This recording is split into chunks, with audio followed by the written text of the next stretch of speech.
In terms of the fourth quarter, they had all but one of their buckets was inside the paint. Was that them just being able to get into the paint and get whatever they want because of that point of attack defense like you were talking about? Yeah, they had that and 9 free throws. The Indiana Fever were on fire. They crushed Paige Buchers and the Dallas Wings, dominated the Minnesota Lynx to win their first Commissioner's Cup, and steamrolled Aya Wilson and the Las Vegas Aces, 3 statement wins in a row. Momentum was on their side, and even without Caitlin Clark, everyone expected them to breeze past the struggling Los Angeles Sparks. But what happened next was infuriating. The officiating was so bad, Stephanie White could only muster 5 words that exposed everything broken about this league. Drop your thoughts about the WNBA refs in the comments. Let's talk. Should have won this game.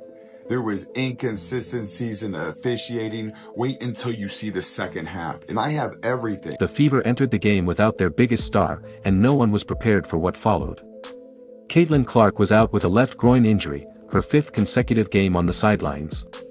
Her absence disrupted the entire offensive rhythm. Without her playmaking and scoring threat, the Fever looked like a completely different team. Finding out this morning that we probably need to hold out again today. It's just, it really is a day-to-day thing. And I think for us, making sure that we're prioritizing her long-term health and wellness. It's anybody who's had some of these types of injuries understand that sometimes it's a process. She's a quick healer, and she's been doing everything that she can to get back on the floor. So, we just want to make sure that we're hypersensitive to the big picture. But that wasn't all. Damiris Dantas was away representing her country in the FIBA AmeriCup, forcing the Fever to scramble their rotations and lose a vital piece off the bench with size and veteran presence. Then came the bombshell: Danielle Robinson had quit the team entirely. 3 major losses in one brutal stretch. Yet despite all that, the Fever were still overwhelming favorites. ESPN's matchup predictor gave them a 72.9% chance to win, and MGM had them favored by 6.5 points. Everyone expected the remaining talent to step up.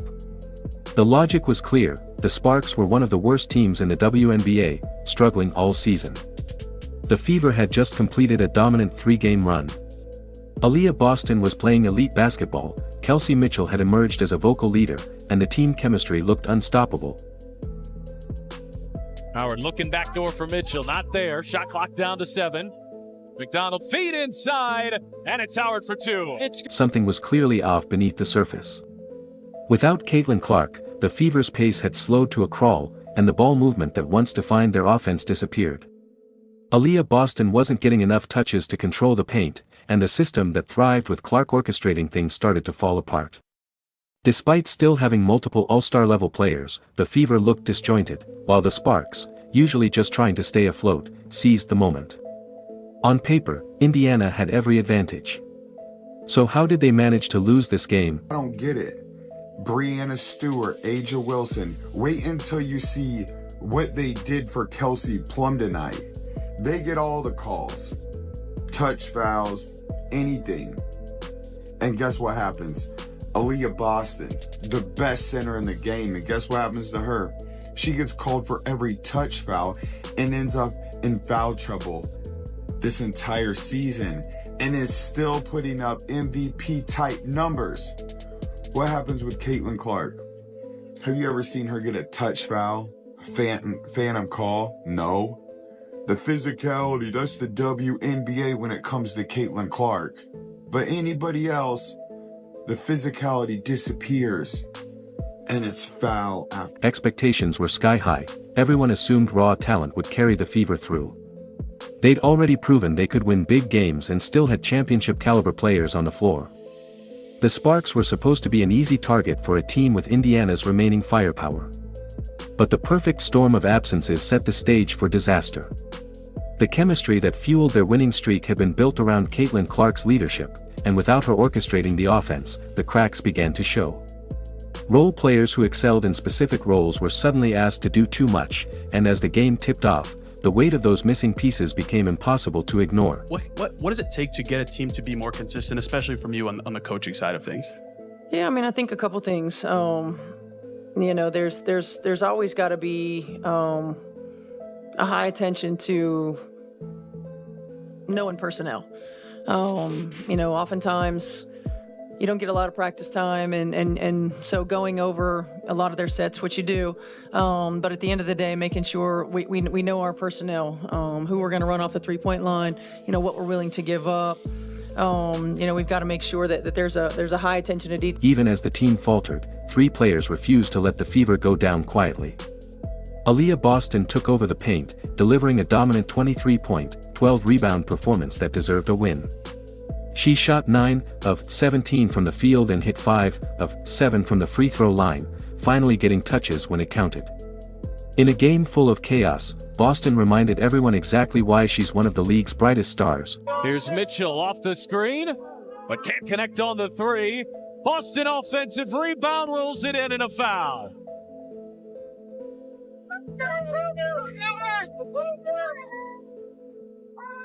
The two bigs bring the ball up the floor, and Hamby wasn't ready for that. How about that change of pace and burst like a guard? Gets downhill. Kelsey Mitchell rose to the occasion in Clark's absence, pouring in 19 points and drilling 3 clutch threes when the Fever desperately needed offense. She also reached a major milestone, her 251st game with the franchise, second only to Tamika Catchings in team history. Her veteran presence and leadership kept Indiana in the fight against a team they were expected to handle with ease. Lob inside, Boston too far underneath, shot clock down to 5, kick out Mitchell, oh yes!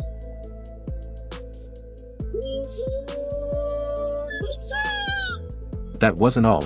Natasha Howard brought her veteran poise and delivered a near double-double, dropping 21 points and grabbing 9 rebounds. She was nearly unstoppable, shooting a scorching 8 of 11 from the field, including 1 of 2 from beyond the arc, and sinking 4 of 6 free throws. Howard's impact was felt on both ends, providing the kind of crucial scoring and stability that kept the Fever in the game when everything else was unraveling. Busted them all up. We went to the same high school. Howard left alone, answers with a 3. These 3 players carried the entire team on their backs, putting up championship-caliber performances against an opponent that was expected to collapse under pressure. Boston owned the paint like the all-star she is, Mitchell kept the Fever within reach with clutch shot after clutch shot, and Howard used her veteran instincts to make plays younger players simply don't see. Picture it, Boston dominating inside, Mitchell scoring from all over the court, Howard making smart, timely moves to keep hope alive. The comeback was right there. The crowd felt it. The energy shifted. Momentum was swinging hard toward Indiana. So dangerous.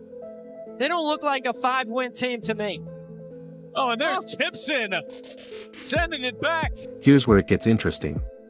Despite the Fever's stars putting on a show, their efforts were being drowned out by some truly atrocious officiating. Call after call went against Indiana, killing their momentum. The most blatant moment. Sophie Cunningham was grabbed by the neck, and instead of calling a foul, the refs inexplicably ruled it a jump ball. This is what I was talking about with Sophie Cunningham. Look at this. She literally grabbed her around her neck, and they called this a jump ball, and then threw her down the next play. The controversial calls kept stacking up in the final minutes, right when the game was on the line. You could see the frustration boiling over on the court. These players were leaving it all out there. Boston was dominant. Mitchell was hitting game-winning shots. Howard was making smart, seasoned plays. But every time momentum started to swing Indiana's way, the refs stepped in with calls that stripped them of their chances, tilting the game away from the players who had earned it. Then Aaliyah Boston, like I said, she didn't touch her. They put her in foul trouble all season long. They're just calling stuff to call stuff. The refs made this game about them. Aaliyah Boston, again, she's an all-star player. Look at these hits. Good thing Caitlin Clark didn't play because it was just a sloppy basketball game between the officials and the Los Angeles Sparks. Look at this. They called this a foul instead of a block. And then there's Aaliyah Boston again. That's 3 fouls where she didn't touch anybody. And that's our best player and wonder why we lose this game. Michaela Timpson, watch these 2 calls in a row. She didn't do anything. She got hit on that one, and they called a foul. Even their heroic efforts weren't enough to overcome the wave of controversial calls that ultimately decided the outcome. The heartbreak was written all over their faces as they watched a game they had battled so hard to win slip away, not because of effort or execution, but because of factors completely out of their control. This is fourth quarter. Look at this. This one pissed me off. Kelsey Plum seriously elbows Lexi Hall, then purposely steps over so she couldn't get up. Lexi Hall can't believe it. That's a foul. The ref was right there in front of her. And then here we go. And they kept McDonald in foul trouble the entire game. There's 2 in a row where she didn't do anything. Look at that. Just had her arms in the air, but this is the fourth quarter. And they just kept giving every single call. I like Leah Boston finally getting pissed off. Then they call this away from the ball in the fourth quarter. Nothing going on. Just to put him at the line, and then Kelsey Plum, another one. But when Howard drives and gets slashed across the face, no foul, just out of... After watching her team battle through adversity only to lose in crushing fashion, Stephanie White finally stepped up to the mic. The post-game press conference was thick with tension. Frustration etched across her face. White had just witnessed her players leave everything on the court, Boston dominating the paint, Mitchell drilling clutch shots, Howard making veteran plays, and still come up short. Reporters waited, knowing White is usually composed, always measured in her words. But this time felt different. The loss cut deeper. The Fever had just fallen to one of the league's worst teams in a game they were expected to win handily. The fourth quarter, they had all but one of their buckets was inside the paint. Was that them just being able to get into the paint and get whatever they want because of that point of attack defense like you were talking about? Yeah, they had that and 9. Here's where it gets interesting. Stephanie White summed up the entire night with just 5 powerful words. Asterisk, we didn't get the calls. Asterisk, that was it. 5 words that spoke volumes about what really happened in those final moments. The frustration on her face said the rest. She had just watched her team get robbed of a game they fought tooth and nail to win. Let's break down the calls that changed everything. Sophie Cunningham was grabbed by the neck, yet the ref somehow called a jump ball instead of a foul. That's not basketball, that's blatant favoritism. Meanwhile, Aaliyah Boston kept getting hit with soft touch fouls, while the Sparks were allowed to play far more physically with no whistle. The double standard was obvious to anyone watching. Look, there are going to be days where you make shots and miss shots. I mean, that's part of it. I thought, AB had a really good look at the end. And so sometimes it just doesn't fall your way. So we're looking more about execution. I didn't feel like our execution was all that good at the end. I felt like in our reset timeout, it wasn't very good either. And, that's on us continuing to make sure that we are going over that, as often as possible when we have our practice time and making sure that we're sharp in those. White's 5 words captured the raw emotion of every Fever fan. She said what everyone was already yelling at their screens. The outrage wasn't just about one bad call, it was about a game stolen by officiating, in a season already filled with uphill battles.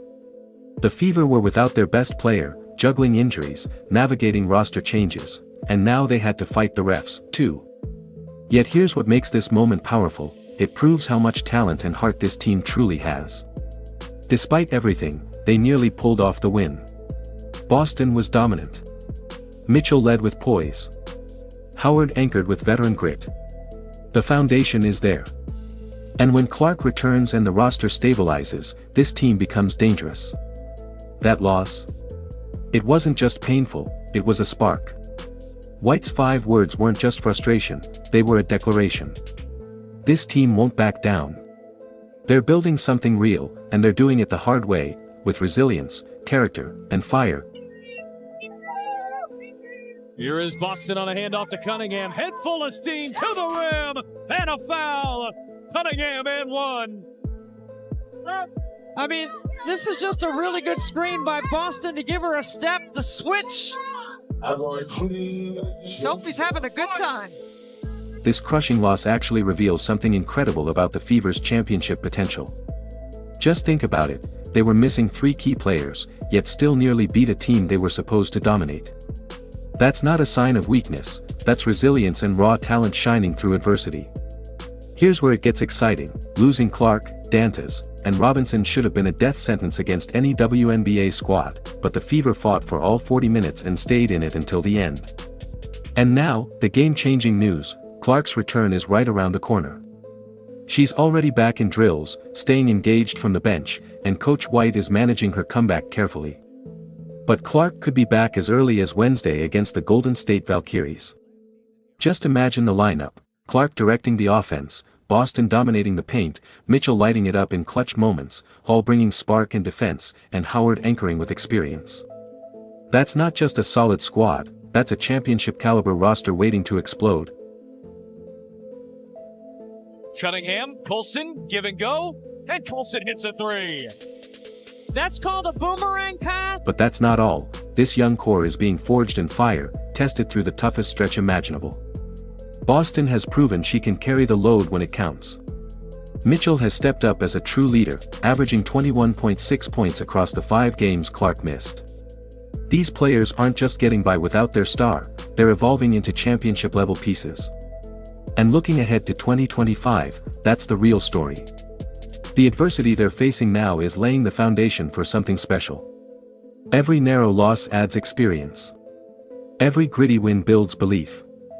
Every milestone, Mitchell hitting 600 threes, Howard crossing 2,000 rebounds, Boston emerging as a consistent all-star, marks real growth. This team is learning how to win the hard way, and that's the kind of toughness that pays off when it matters most. Comes up with the block. Colson launch ahead. Oh, a la Caitlin Clark.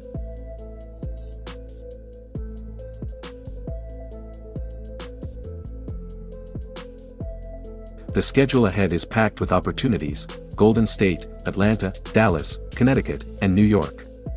These aren't just games, they're proving grounds. And when Caitlin Clark returns, this battle-tested squad will be ready to dominate. Here's the incredible part: every team that beat the Fever while they were short-handed, like the Sparks, who got them twice, better take notice. Because this team is keeping receipts. Every bad call, every tough loss, every opponent that kicked them while they were down is fueling their fire. This pain is turning into purpose. The adversity is sharpening their edge, building the kind of mental toughness that wins playoff battles. This heartbreaking loss. It's actually proof that, when healthy, the Fever have championship potential. Stay loyal. Clark's return is near. This team is still projected to make the playoffs, and don't be surprised if they charge their way to a top 4 seed. The revenge tour is coming. Let us know in the comments what you think of the WNBA officiating. Like, subscribe, and turn on notifications so you never miss a moment. Click the video on your screen, and we'll see you in the next one.